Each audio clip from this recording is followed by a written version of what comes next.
वाह भाई वाह, बहुत सुंदर नाम। आपका नाम क्या है? अंजलि। आपका नाम? मोनिका। नाच बहुत बढ़िया है, इसको कहते हैं नर्तकी, लेकिन थोड़ा हंसते रहिए। चलिए बाबूजी,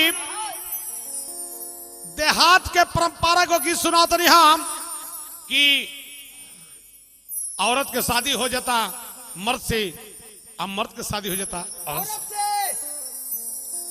यानी दोनों भाई बोले हाँ, लड़कियों कहले कि बियाह हो गई, लड़कियों कहले तो बियाह हो गई। जेगी लड़की आया ससुरा में तो कहत ये का, आज काल के नारी आवते चलावत बाड़ी। गिरी बाबा तुम ध्यान दी, चौहान ढाटो। आज काल के नारी आवते चलावत बाड़ी जारी, आ कहतरी मर्दा से हमरे के पूजा करो, छोड़ दो तार मर्जस महतारी। मर्दा कहलस की अगर टेढ़ मेढ़ बोलबू सर झमकावल छोड़ा दे, हमरा माई बाप के बारे में गलती बोलबू रे सुगनी, अही नखड़ा सब मिटा दे हम। मौगी रुस गल कहती कि तनी अपना माई में, तस्लीम बाबू टाइट करो था कि अपना माई में रहे सासू के बेटा नैहर जाती बानी।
काहेसन बोली बोलता रू जी, बात एक बोली कहा तरा, बैठल बैठल बूढ़ावा ठेकरता दुआरी पे,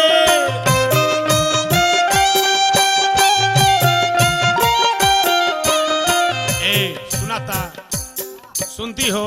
हाँ। तो देखो ना, थोड़ा मस्ती में बोलो ना ऐसे। बैठल बैठल बूढ़ावा ठेकरता दुआरी पे,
भोजपुरी हाँ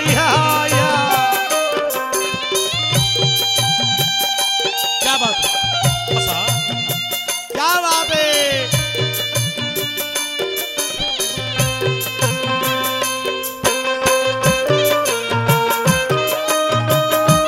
अरे बूढ़ हो गए तो कलाकारी बूढ़ हो गया, अब ये बूढ़ हो गए 20 वर्ष जो तुम अभी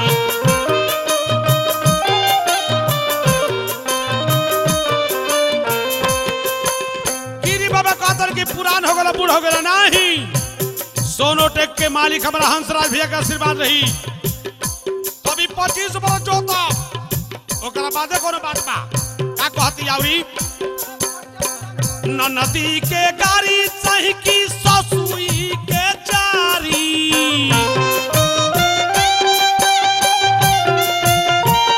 गिरी बाबा बिहार सुधरंतम चौहान ठाट में गाना गवंतम जवन औरत समझदार हो कंतम वो अपना सास ससुर के कहियो को जन्ना करंतम कहतिया न नदी के चारी साही की ससुई के कारी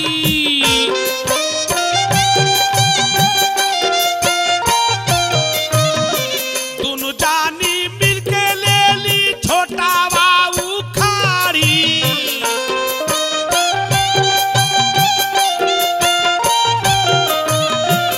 नदी के गाड़ी सही की ससुई के जारी दोनों जानी मिलके ले ली छोटा बाबू खारी आई अपना माइये में रहाए सासू के बेटा नैहर जाते बानी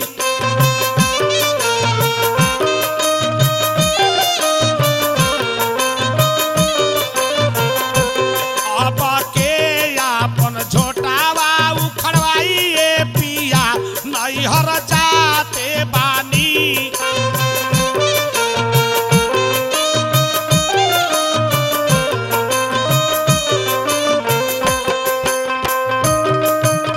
क्या बात है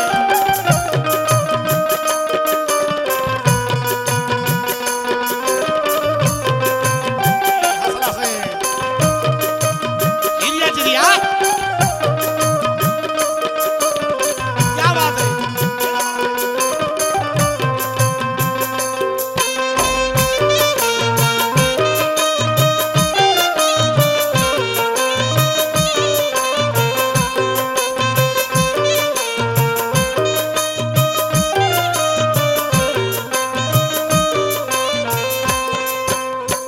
जहिया से रोनी सैया तहारा रे घर में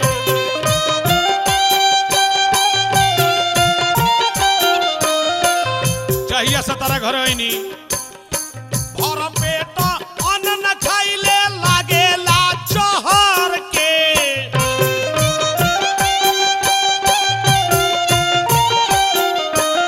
अनाज खाइले तब बुझा लगी जहर खाते जहिया से सैया तहारा रे घर में अन्न खाए बैठे नी तो लागेला जहर के मिंतर पिया बाजारी ना सहबाए पिया नैहर जात बानी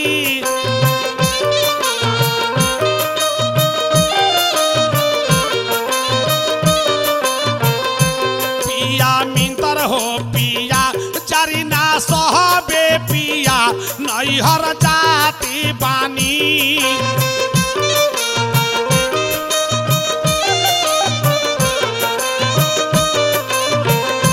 अपना माइये में रहे सासू के बेटा नैहर जाती बानी।